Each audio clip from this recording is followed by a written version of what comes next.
arrive dans l'île Maurice indépendante en 1977 grâce à Joseph Salman King.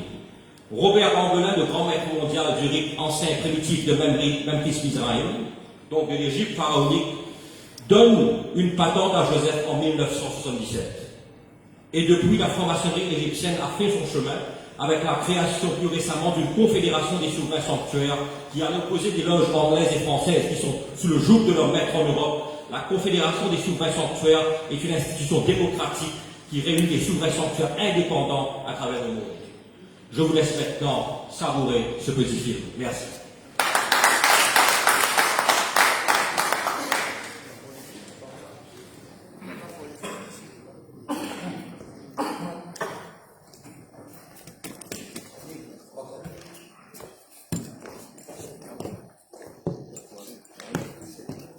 Tu as un colloque.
Commençons par dire qu'il y a plusieurs courants de la franc-maçonnerie, à savoir un courant anglo-saxon, un courant français et continental et un courant égyptien.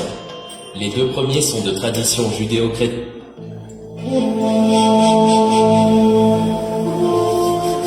Ce livre vise à combler une lacune. Elle traite d'un sujet rarement évoqué dans le public, ce qui a fini par susciter de la suspicion et des idées incongrues sur la franc-maçonnerie. Ce livre a pour but de lever le voile et permettre à ceux qui le souhaitent sincèrement d'avoir une meilleure idée de ce que c'est la franc-maçonnerie. Commençons par dire qu'il y a plusieurs courants de la franc-maçonnerie, à savoir un courant anglo-saxon, un courant français et continental et un courant égyptien. Les deux premiers sont de tradition judéo-chrétienne. Par contre, le dernier se réclame de l'Égypte pharaonique et puise son essence ésotérique dans les traditions de l'Asie, notamment de l'Inde et de la Chine. Rappelons qu'avec l'Inde, la civilisation égyptienne est l'une des plus vieilles au monde et que l'un des plus vieux livres de l'humanité est celui d'un prêtre au nom de Taotep, 2640-2040 avant JC. Ces enseignements rappellent ceux du sage chinois Laozi, du Tao Te Ching. On sait aussi que l'Égypte est la mère des initiations. Et aujourd'hui, les puissances maçonniques qui pratiquent la maçonnerie dite égyptienne affirment que leurs traditions rituelles proviennent de l'Égypte. De telles affirmations peuvent paraître fallacieuses ou prétentieuses, puisque ces puissances ne sont nullement en mesure d'apporter des preuves, d'autant plus que les centres d'initiation d'antan étaient inconnus du grand public et œuvraient dans la discrétion et le secret les plus absolus. En outre, elles ne rendaient plus aucun document ou compte-rendu sur leur activité. Or, sans qu'on les ait cherchées, on a aujourd'hui les preuves derrière les affirmations véhiculées jusqu'ici par la tradition. Et c'est grâce à un initié, le prêtre Orsiésis, qui a voulu enregistrer pour l'éternité son vécu des initiations qu'il avait reçues dans 3 villes différentes, Busiris, Abydos et Karnak. Il avait fait mettre dans son sarcophage les comptes rendus de ces initiations. Le précieux document a traversé plusieurs millénaires et c'est par hasard au milieu du siècle dernier que l'on a découvert le document extraordinaire. Il nous montre surtout que très peu nous sépare malgré les millénaires entre nous. À lire son cheminement initiatique, on se rend compte qu'il y a peu de différence entre l'initiation d'Orsiésis d'il y a 3000 ans et l'initiation de nos contemporains en loges maçonniques égyptiennes aujourd'hui. La renommée des initiations égyptiennes était tellement grande qu'elle attirait des chercheurs des îles de la Méditerranée. De nombreuses personnalités des temps anciens se sont fait initier en Égypte, comme Pythagore de Samos, qui s'était rendu en Égypte à l'âge de 22 ans, y est resté 22 ans étudier les sciences égyptiennes, ou Plutarque, ou encore Apulée. Mais les initiations et les mystères vont bientôt être effacés par les empereurs romains puis les pontifes catholiques. L'arrivée de Constantin, qui réunit le concile de Nicée en 325, va définitivement fermer la porte à la libre pensée, un étouffement qui durera presque 12 siècles, jusqu'à l'arrivée des apostrophes Henri VIII, qui va changer le cours de l'histoire. En se proclamant seul maître chez lui, donc, seul monarque insoumis de toute l'Europe, disant non à Rome ou à la superpuissance d'alors, l'Espagne, Henri VIII crée une ère de liberté de pensée, la seule au monde, ce qui va permettre au peuple anglais de s'exprimer librement et de libérer la littérature et de promouvoir la science. Donc, ce qui va suivre cette décision courageuse, c'est l'apparition des penseurs et des créateurs de génie dans de nombreux domaines, de la littérature avec Bacon et Shakespeare ou de la science avec Newton, sans oublier l'arrivée prochaine de la franc-maçonnerie, institution qui prône la libre pensée et la tolérance. Des siècles se sont écoulés, on n'entend plus parler d'initiation en Égypte pharaonique ni des mystères de la Grèce antique. Les interrogations et les recherches scientifiques des Grecs comme Pythagore de Samos et de Thalès ont vite été oubliées. Or, le temps passe et nous sommes au début du XVIIIe siècle. On ne connaît pas encore les richesses culturelles des Égyptiens, ni les secrets cachés derrière les hiéroglyphes, ce qui ne sera révélé qu'en 1822, 2 décennies après l'expédition de Napoléon en Égypte en 1798. Donc, sans l'apport des égyptologues revenus d'Égypte, déjà un siècle plus tôt, des rituels apparaissent et qui se réclament de l'Égypte antique. Est-ce à dire que les mystères et les initiations qui ont émergé dans l'arène publique à partir de 1721 en France et en Italie n'auraient jamais cessé d'opérer, mais auraient continué, sans interruption dans les temples et les grottes, dans le silence et dans le plus grand secret, loin des regards profanes et des bras vengeurs de l'intolérance. Au cours de ces décennies de recherche et d'expérimentation, il est apparu un certain nombre de rites égyptiens ou pseudo-égyptiens qui se sont rencontrés et enrichis. En fait, ce sont les degrés en France, Russe et en Méditerranée qui ont fait émerger un rite égyptien qui s'appelle Misraïm et qui apparaît en 1747. Puis arrive le rite primitif de Narbonne en 1759, le Krata Repoa en 1767, c'est à ce moment que l'on voit des alchimistes de Malte, Fonsec, Galbédaride et Cagliostro, martyrisés par l'Église, occuper les devants de la scène maçonnique en Italie à Venise, à Naples et à Palerme. Pour Cagliostro, son rite est égyptien car il se réfère idéalement à l'Égypte copte, l'Égypte des premiers chrétiens. On retrouve la spiritualité de Cagliostro dans les rituels de la haute maçonnerie égyptienne. Pour l'histoire, Cagliostro est né en 1743 dans une petite rue appelée Vicolo della Perciata, d'un quartier malfamé de Palerme en Sicile. Il fut arrêté par l'Inquisition sur les ordres du pape Pie VI lui-même le 27 décembre 1789, qui le voyait comme un danger pour l'Église catholique. Il meurt en 1795 dans une geôle infâme de la citadelle de San Leo dans la région des Marches, alors l'un des états pontificaux en Italie, les trois villes de Venise, Naples et de Palerme, étant des centres d'intenses activités alchimiques, ésotériques et maçonniques, vont ensemble nous donner le rite de Misraïm, qui fera une timide entrée en France en 1788. Mais ce sont les frères Bédaride qui vont développer et propager le rite de Misraïm en France à partir de 1814.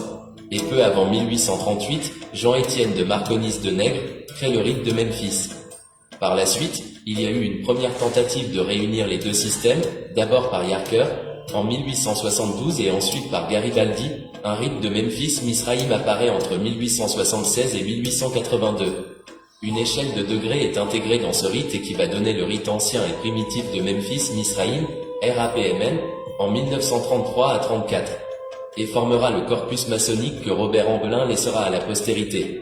Or, avant la fin du XIXe siècle, politique et théosophie vont se rencontrer à Londres avec la création de la Fabian Society par George Bernard Shaw et H.G. Wells, et Annie Besant, successeur avec Leadbeater de Madame Blavatsky, une des fondatrices de la Société théosophique en Inde et dont les connaissances ésotériques puisées en Égypte, simple inversé Inde et au Tibet avaient fait une telle impression sur John Yarker, grand maître de Memphis et de Misraïm, que celui-ci octroya la plus haute distinction maçonnique à Blavatsky le 24 novembre 1877, Annie Besant et Charles Webster Leadbeater qui succèdent à Blavatsky à la tête de la Société théosophique, vont découvrir le jeune Jiddu Krishnamurti sur la plage à Adyar en Inde. Leadbeater dira que l'enfant avait l'aura d'un homme sans ego et deviendra un futur maître du monde.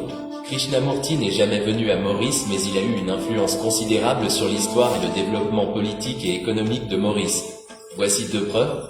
Le futur père de Maurice indépendante, Sir Siwosagur Ramgoolam qui a fait de Maurice un welfare state, s'était d'abord nourri des idées fabiennes de la Fabian Society où il a côtoyé des littéraires comme George Bernard Shaw, des hommes politiques comme Lansbury, et des spiritualistes comme Annie Besant de la Société théosophique, promoteur de la fraternité universelle avec Krishnamurti.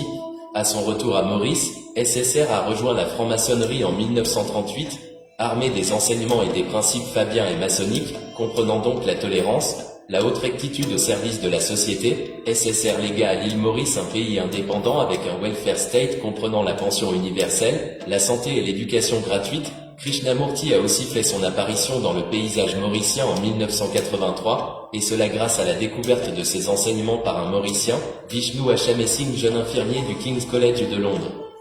Dès son retour à Maurice, il fonde le Krishnamurti Educational Centre, le 27 mars 1983 avec son ami Vikram Jagdev Singh Dubry. Ce centre fit son apparition dans le Krishnamurti Bulletin 1983, par devoir de mémoire et de reconnaissance, la Global Transformation Foundation, GTF, que je viens de fonder avec mon frère Jacques et le Dr Amit Hashamesingh, fils de Vishnu, comme secrétaire exécutif, va honorer Krishnamurti et continuer le néo-fabianisme avec un nouveau modèle de développement politique et économique sous l'appellation de welfarism. Une île Maurice, petite île, mais immense avec plus de 2,3 millions de kilomètres carrés de zone économique exclusive, les trois courants de la FN, certains l'ont appelé l'île maçonnique. Pourquoi? C'est le seul lieu au monde où les trois courants de la franc-maçonnerie se côtoient et où l'on retrouve les membres d'une même famille, la maçonnerie française qui est arrivée avec les navigateurs français vers la fin du XVIIe siècle en 1778, l'anglo-saxonne, avec les conquérants anglais avec Lord Moira, lequel rêvait tout de ces deux corps maconiques et accompagné de francs-maçons quitte la loge de la Triple Espérance pour poser la première pierre à la cathédrale Saint-Louis en 1813. La différence, pour les anglo-saxons, la franc-maçonnerie est complète avec 3 degrés, alors que la franc-maçonnerie française et continentale comprend 33 degrés. Par contre, la franc-maçonnerie égyptienne va jusqu'au 97e degré. Autre différence, les deux premières ont un fond philosophique uniquement judéo-chrétien, mais la dernière, l'égyptienne a, en outre, un fond ésotérique venu d'Égypte, de Grèce, de Scandinavie, de l'Inde et de la Chine entre autres. Les francs-maçons égyptiens pratiquent le rite ancien et primitif de Memphis Misraïm, RAPMM. Le RAPMM est l'héritage que nous a laissé Robert Ambelin. Pendant la Deuxième Guerre mondiale, alors que toutes les loges étaient fermées et que tous les francs-maçons de toutes les obédiences se cachaient pour ne pas se faire arrêter, une seule loge, Alexandrie d'Égypte fondée par Robert Ambelin, fut la seule de toute l'Europe occupée à maintenir vivant le flambeau de la maçonnerie égyptienne, chez lui, au péril de sa vie, ce qui fera de lui un héros décoré de la résistance. Donc, après la guerre, Ambelin devient le grand maître mondial incontesté des rites de Memphis Misraïm, reconnu par toutes les obédiences égyptiennes du monde entier, de l'Europe et de l'Amérique latine. En 1988, le rite de Misraïm fêta ses 200 ans, 1778 à 1988. Arrivée du rite égyptien à Maurice, la franc-maçonnerie égyptienne arrive dans une île Maurice indépendante en 1977. Robert Ambelin accueille chez lui à Paris un jeune maçon égyptien, Joseph Tsang-Mankin, initié en Belgique, et lui fait confiance, en lui donnant une patente pour créer une loge égyptienne dans son île. Rentré au pays, Joseph fait appel aux aînés comme Rivals Kenneth et Toublol Hawoldar. Rivals, VM de la Triple Espérance, lui donne son temple pour la création de la loge égyptienne sous le titre distinctif de RL Memphis, et Toublol le consacre comme VM de cette nouvelle loge.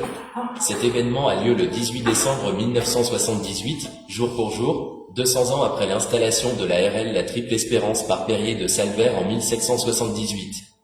Les années passent et 21 années plus tard, la suprême autorité maçonnique du RAPMM à Paris, le souverain sanctuaire international, décide de donner l'indépendance maçonnique aux Mauriciens et envoie Michel Kiefer avec les 3 patentes constitutives du SSOI, SCOI et de JLOI du 1er août 1998 pour installer le souverain sanctuaire de l'océan Indien.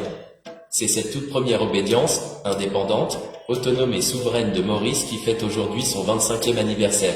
Dès le début du XXIe siècle, quelques francs-maçons égyptiens ont pensé mettre un terme au rapport qui rappelle trop l'ère coloniale, avec toutes les loges des anciennes colonies toujours tournées vers Paris ou Londres, pour recevoir des directives ou même la permission d'admettre de nouveaux membres.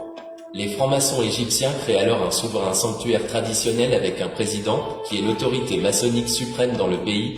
Les présidents de France, de l'océan Indien, de l'Italie et de Roumanie se sont réunis le 18 mars 2009, à l'abbaye de Vauluisant en France. Puis ils se sont réunis le 19 septembre 2010 pour signer le manifeste de Rome et ont créé une confédération de souverains sanctuaires, CSST, tous placés sur le même pied d'égalité, personne au-dessus, ni en dessous, ce qui est une innovation majeure et démocratique dans la structure et l'administration de la franc-maçonnerie dans le monde. Ensuite, ils se sont retrouvés à Naples le 23 mars 2019, cette fois avec, en plus, les délégations venues de Pologne, du Portugal, de Madagascar où ils ont pris l'engagement de se donner une grande charte. Ils signent la proclamation de Naples, en 6 langues, avec la langue malgache utilisée officiellement en maçonnerie pour la toute première fois. L'année dernière, à l'équinoxe de septembre de 2022, Maurice a accueilli des délégations venues d'Italie, du Portugal, de la Pologne, de Madagascar, de la Réunion pour faire 3 choses. D'abord, remercier et rendre hommage au feu grand maître mondial Robert Ambelin et donner son nom au temple de Memphis Misraïm de la rue Justice à Port-Louis. Ensuite, signer la grande charte qui réunit les souverains sanctuaires des 2 hémisphères dans un réseau avec des objectifs, un code de conduite et un programme pour affronter l'avenir. Et en dernier lieu, offrir la présidence de la CSST pour les 3 prochaines années à Maurice.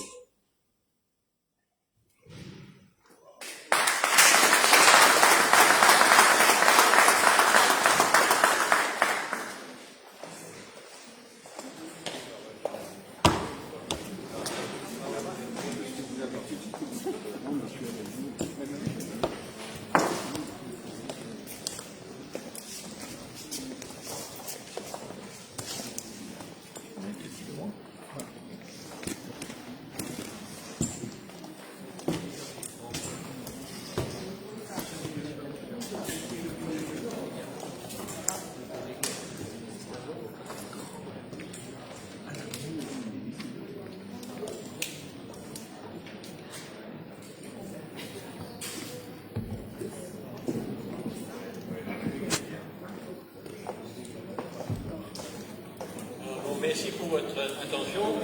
La parole au Dr. Kurt Barnes, promenade dans le livre.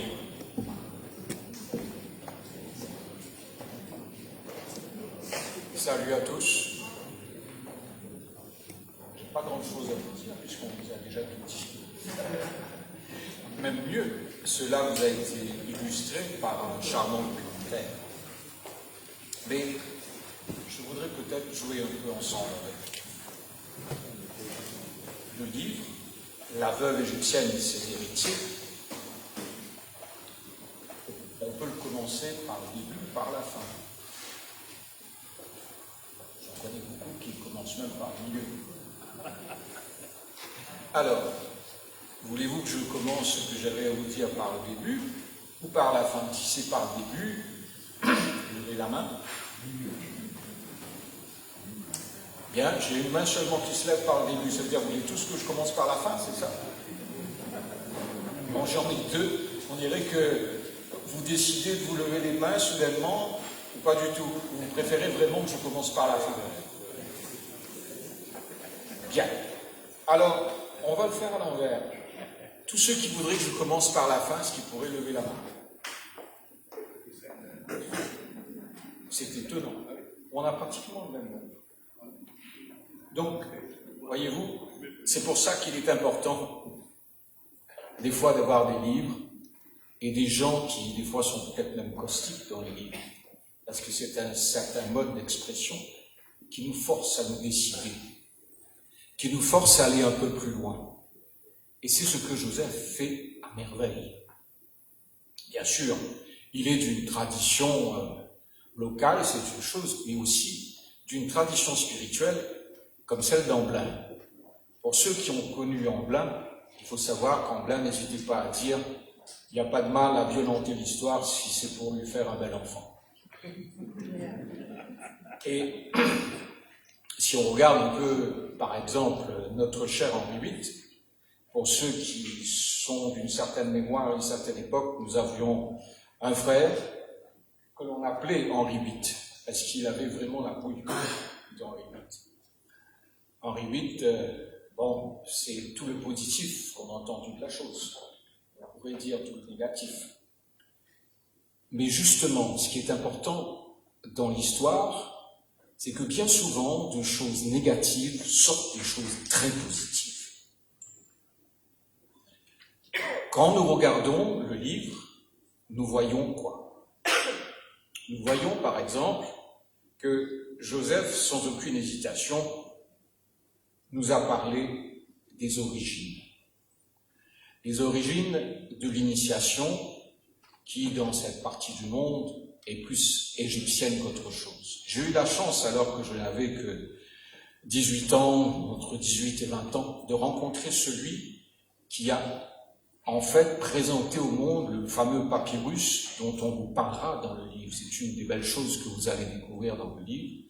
Max Guimau, qui s'appelait, qui lui est déjà inspiré par certains autres aînés spirituels, faisait ses recherches pour la publication à tout le monde, afin que chacun sache qu'effectivement, il y a une lignée qui vient de l'Égypte ancienne. Depuis cette époque, c'était donc une preuve. C'est vers les 1975 qu'il a fait la première communication de ce papyrus à l'Association des égyptologues internationaux. Bien.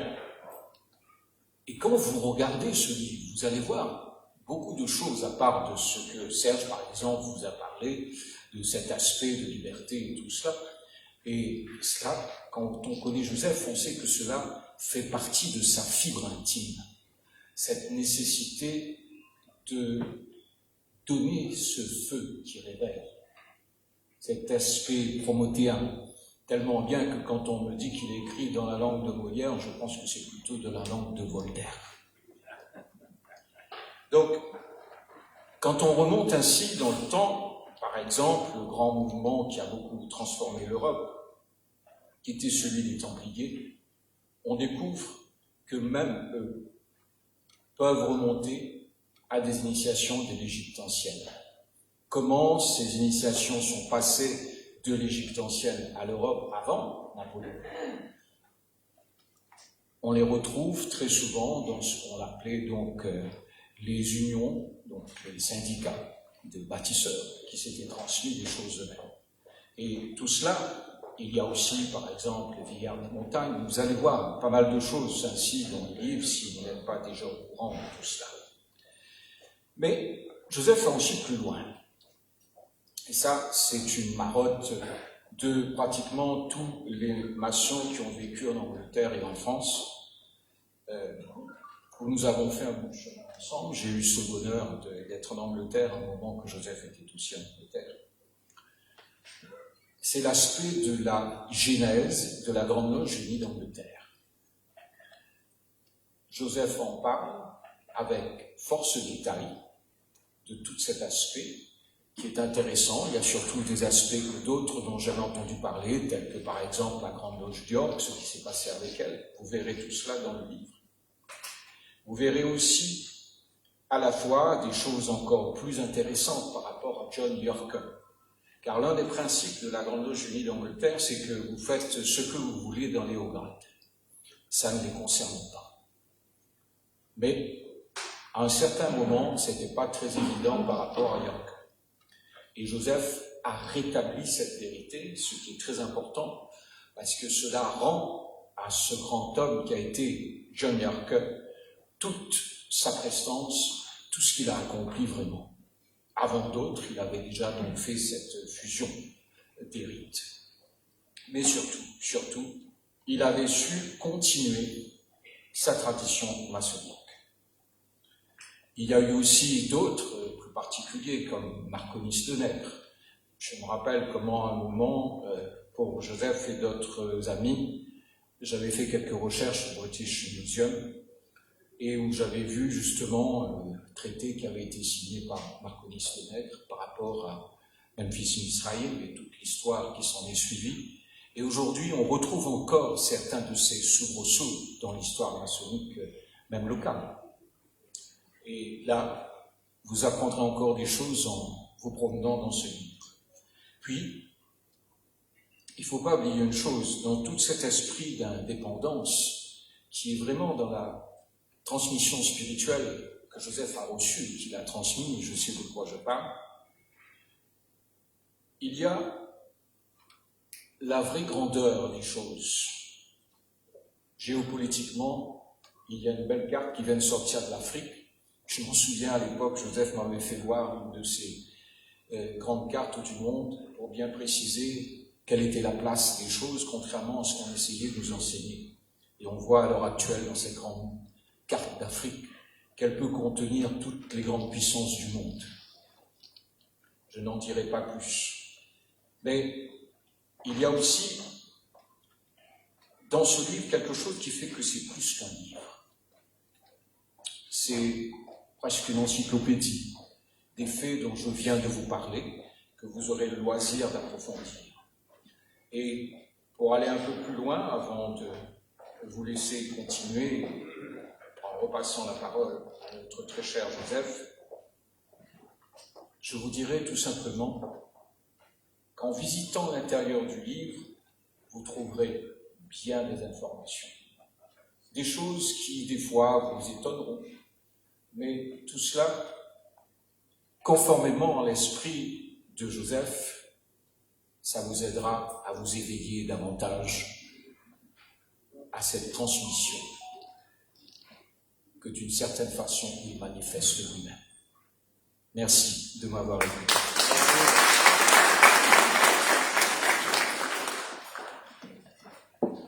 Merci, Claude. Alors, je vais demander maintenant à l'auteur de venir dire quelques mots.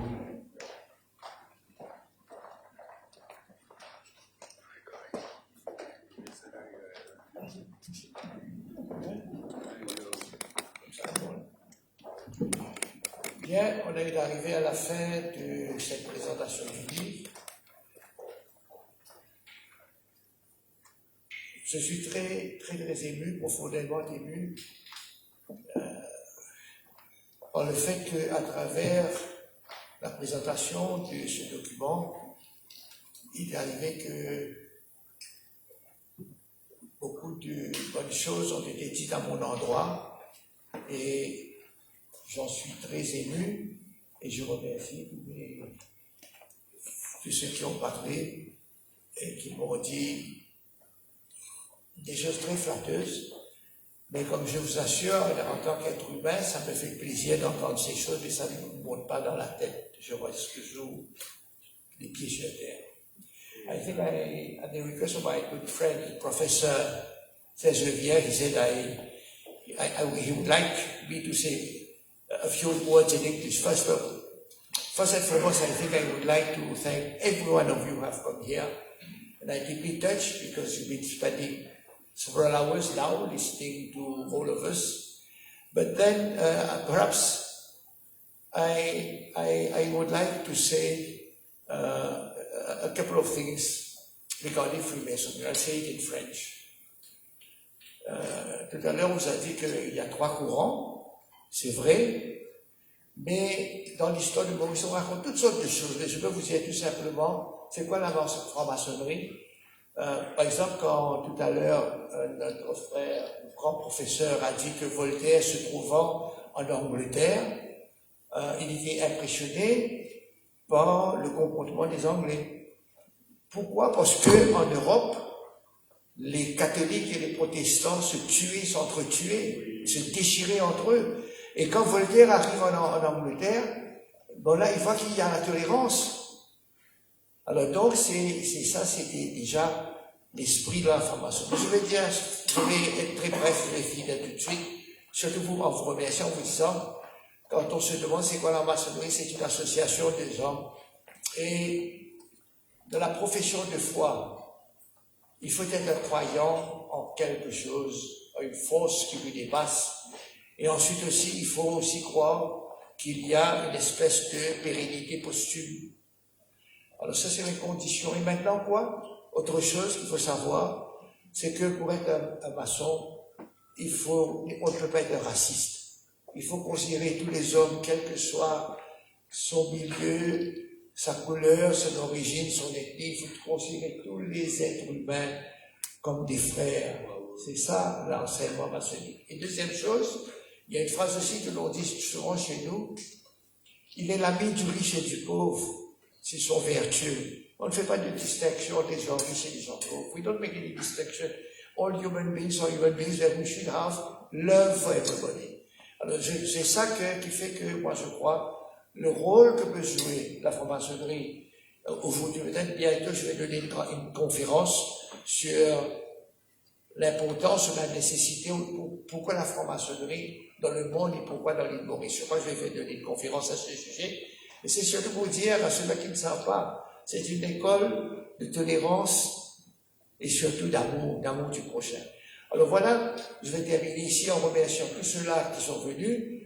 I'd like to thank all my speakers, all the speakers around me, all the organizers.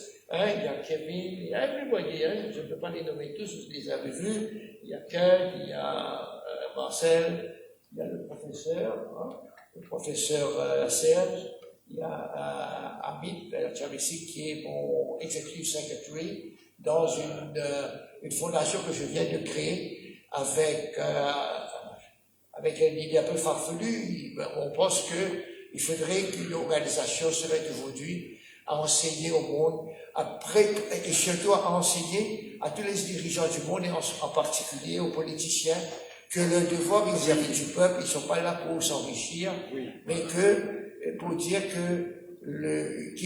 surtout à partir de notre fondation, qu'il faut que ceux qui fassent de la politique, qui font de la politique, qu'il y ait un corpus de moralité, il faut un corpus d'éthique pour s'occuper. On ne peut pas simplement dire on va faire la politique comme ça. Il faudrait qu'au départ, il y ait l'amour du pays, l'amour de son prochain. Parce que sinon on voit toutes sortes de dérapages. Voilà, je m'arrête ici, en vous remerciant tous et en remerciant aussi les choses là. Les organisateurs, il y a mon frère Emmanuel aussi, je dois le remercier, et tous ceux qui sont en train de travailler, toute l'équipe. Je remercie aussi les journalistes, MPC, et tous les autres qui sont venus couvrir cet événement.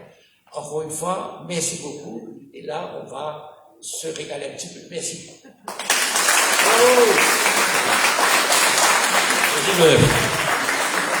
Merci,